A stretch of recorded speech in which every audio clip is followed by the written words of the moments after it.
Of CarneyCon, IAPA, and the stage here. I'm Mel McGowan. I'm the founder, Chief Creative Officer of Storyland Studios, and I'm honored and humbled to be here and to introduce you to the CEO of Nateland, Felix Bargatze. Come on in. Hey, how you doing? How's everybody doing? Thank y'all for coming. Appreciate the interest. That's fantastic. We are super excited to be here. It's my first time at IAPA. It's quite the convention. Dr. Pepper Dippin' Dots, in case you haven't figured that out. Yeah, very good, very good. Really excited to be working with Mel's team at Storyland. Some of you know the story behind Nate. His first job was Opryland, sweeping the steps. Then he moved to, apparently you could drop your pets off there all day long, so he was like a pet keeper. All kinds of weird things, and then they crushed his soul in 1997 when they closed it. He got very mad about it, vowed revenge, and here we are. We're bringing something back to Nashville, and we're really, really excited to be designing that something with Storyland. So appreciate it, Mel. Yeah, take it away. Hello, I am stand-up comedian Nate Bargatze. Great to meet you. All of you at IAPA. I bet it stands for something. And I think amusement's in there. I didn't park. I didn't, the I's throwing me. But I'll figure it out. I just want to let you know we are starting a theme park. I am starting it. And I've partnered with Storyland to help us build it. Because guess what? I'm a comedian that doesn't know how to build a theme park. But I do know I want a place where families and friends can come to and ride all the rides, and that's what will be called Nateland. Very excited about this. I look forward to hopefully coming to many of these meetings and learning what IAPA stands for.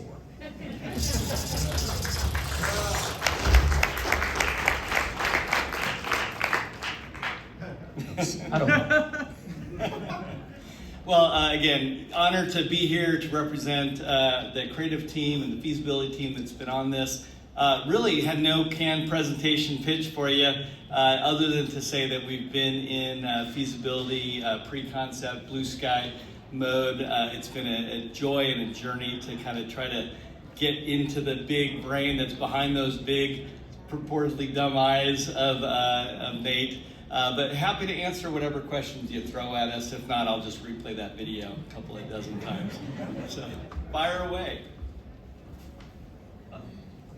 So, when working with a comedian, and you know that parks are big on IP, how is it hard to take his IP and turn it into, stuff for parks? Yeah, I think great question there. One of the great things is it's not your traditional IP, right? I think we're going beyond a specific IP to really be really at the formative stages of a brand that, at its simplicity, is a brand that unites us rather than divides people, that unites generations, cultures. I've loved again understanding what's behind those eyes of Nate, the way he sees the world, right? The beauty in simple things, and really that's a brand that I think is going to go certainly beyond a theme park, right? But maybe Felix, you can give us a sense of how that's getting rolled out. Yeah, that's a. My own. There we go. It's a good question. This is going to take several years to develop. We have a game show coming out in February on ABC. We have a movie with Sony TriStar coming out in March. We have an animated contract with Netflix. We have several things going on that will not only take what Mel was talking about, but produce IP that we can factor into the park. So I think it's coming. Yeah, great question. I wish we just had plug and play IPs that we could just bring to life. But yes, sir. Oh. So I'm very curious. How is this project sort of pitched to you guys, and what's the degree of freedom you guys have been given with considering that again the IP is just an individual. Well, quick answer is friend of a friend in a relationship, I think is the short answer of how we've become engaged with the project. And that friend happens to be an ongoing client and partner of ours, Dan Cathy. Humbly calls himself Chicken Man Dan. Been part of the team out there in Trilith. If you haven't been to Trilith, next time you're flying through ATL Airport, can't recommend it enough, but he's about ready to open a $300 million entertainment center called Trilith Live, which is designed to be kind of the down payment on a vision of a larger ecosystem of creativity in Atlanta. And in terms of the creative box, I think we've been given a fairly large canvas to paint on. Can you tell us when we're kind of going coloring outside the lines? Not at all. We want.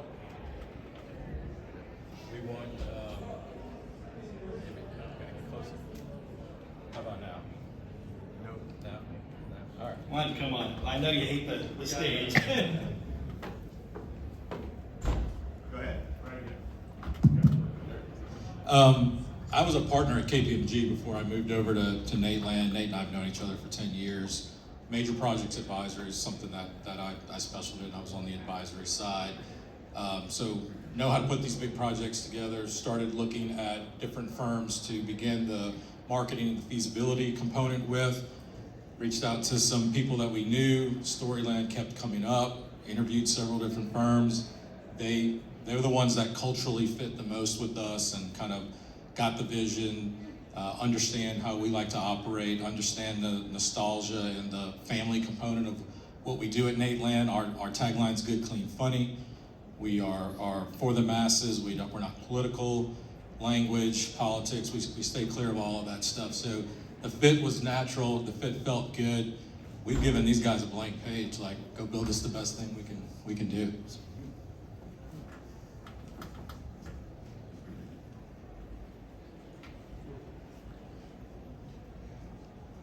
Hi, this is fun. I realize you're in development now and blue sky and all that. Did you have a size of a park in mind, like a dozen rides, 20 rides, 25 rides to open up with, the size of the park and the mix of the rides? Are you going for younger children, families, thrill rides? What's been the original ideas you've had so far? For us, we wanted it to be substantial, right? A lot of the data out there suggests that Nashville can handle something of size. But we also wanted it to be fit for purpose, not built just for build's sake. We want everything. Our comedy and the movies and the game shows and the things that we make are not made for kids, but they're family friendly. You don't have to hit pause. You don't have to be embarrassed about what we want. We want to display that at the park as well. So there'll be stuff for everyone. There'll be fun stuff. There'll be thrill-seeking stuff. We have a couple of sites in mind. And we're going to try to kind of fit for purpose to that site. So that's where we're at with that. We don't want to say too much about that. Yeah. I will add that John Robinette's part of our team. He's led economics feasibility previously with AECOM. We worked on everything from the international TEA attractions survey and report in partnership with him in the past.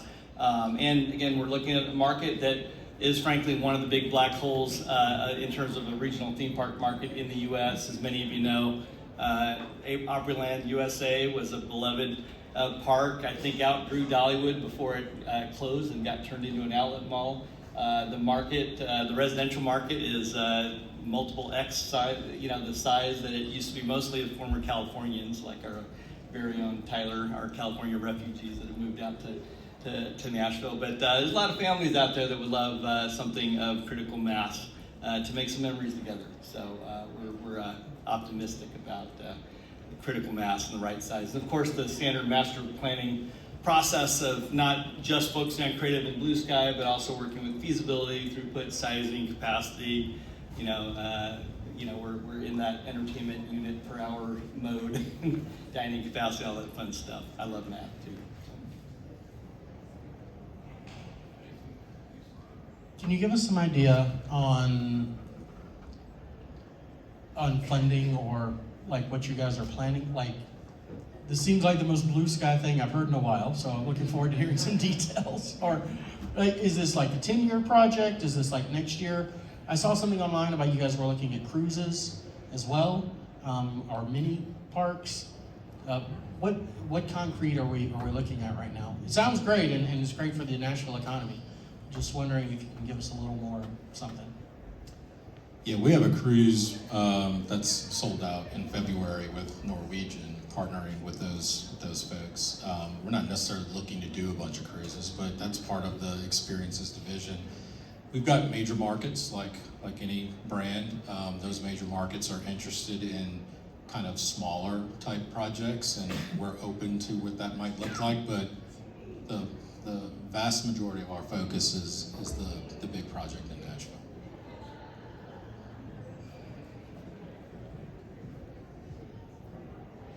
Just real quick on the land, can you say how large a park we're talking in terms of acres, that type of thing? And also, how will it be operated? Will you operate the park? Will you license someone to operate the park? And will there be merch involved and that type of thing? Details on that to come. We've got a site picked out. We're going to keep that close to the vest. We have some ideas of how we want to operate it, but it's a little premature for those details.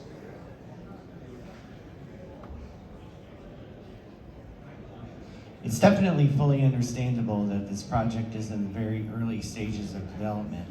At the same time, I am curious to know, like, if there is a very basic concrete foundation for what you generally want the park to be. Like, would you want it to be like a family entertainment center, like something that has a lot of arcade games, a few rides, or something like Icon Park down the street that has maybe a couple of high quality restaurants along with an arcade and some rides, or something like Opryland used to be, which is mainly rides? Or is that also something that you still want to build on and see how the project takes shape and what it ends up being?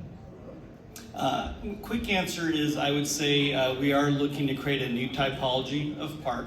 I would point out that even Opryland back in the day was its own genre. They bragged about not just being a theme park, but a show park. And that idea of being an incubator for the next generation of live entertainers, whether it's comedians, musicians, magicians like Nate's dad, I think is all part of the mix. So we're looking at multiple scenarios from an operations, paywall, all that kind of good stuff. So we're excited to bring in the brain damage that we've incurred around the world and kind of coming up with something completely unique and new, of size though.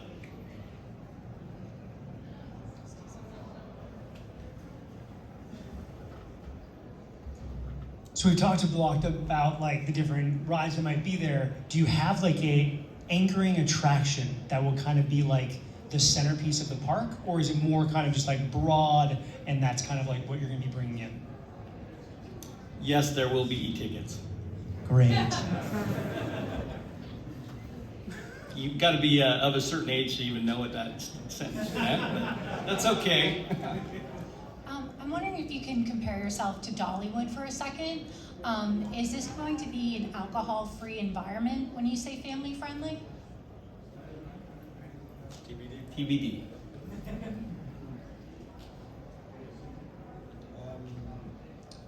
Is there a sort of like a marketing is there like already a set in stone marketing strategy for Nateland, or is that still currently being developed as ideas for the park, are being fleshed out? Currently being developed still.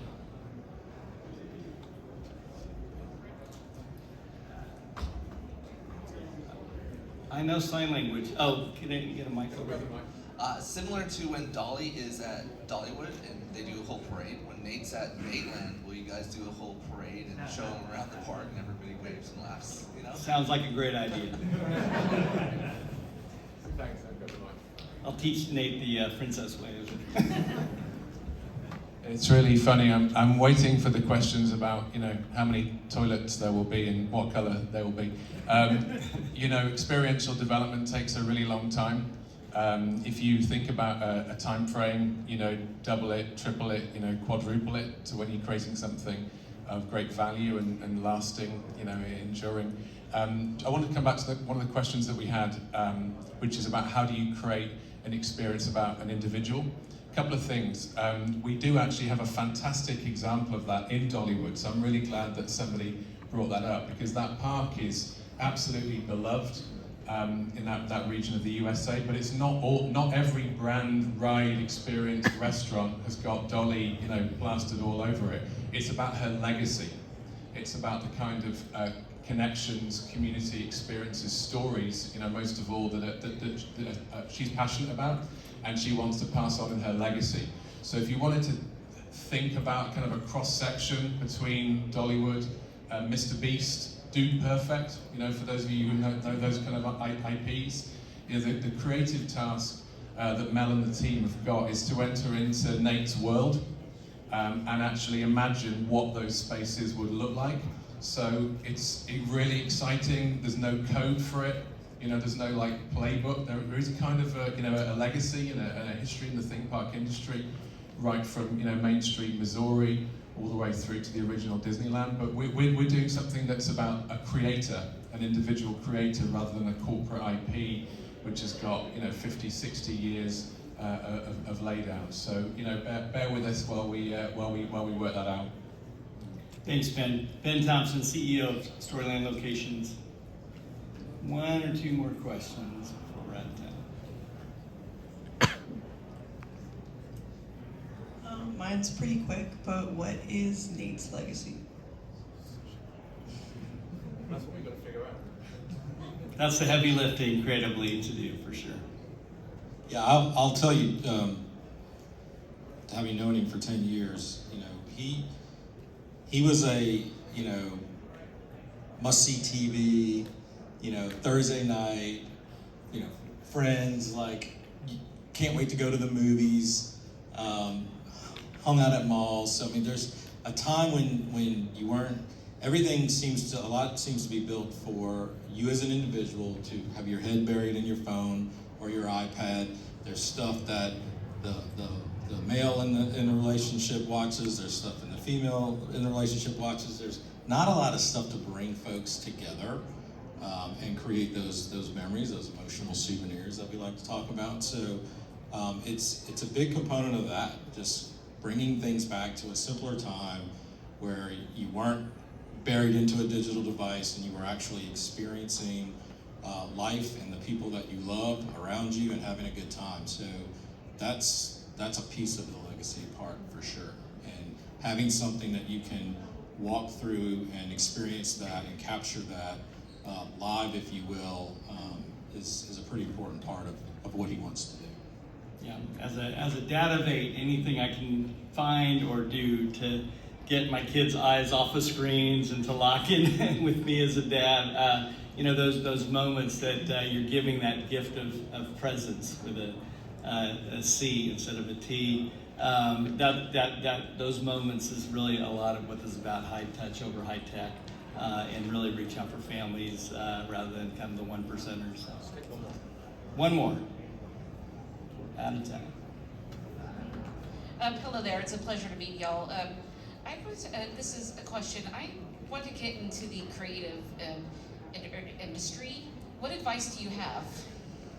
Well, I would start by going to the other end of the hall, go over to TEA, Themed Entertainment Association Central. I've got to give the plug as a board member, but we've got this great little support group for those of us that have dedicated our lives to creating in an industry where generally you don't get title credits at the end. You got to do 18 hours a day to get babies born and things done and time away from the family. But if you're into that sort of craziness, Themed Entertainment Association, Next Gen Initiative, some of the programs that we've helped start at some of the different schools, some of the multidisciplinary programs.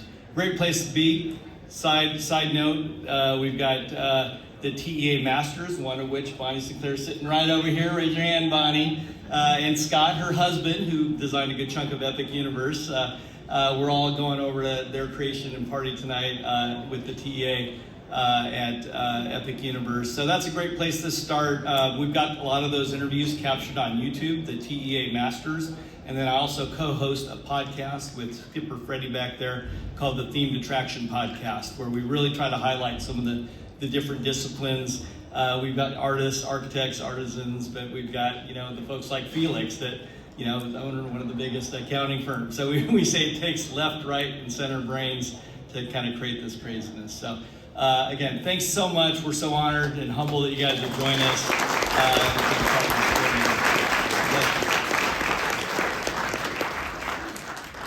We'll stick around.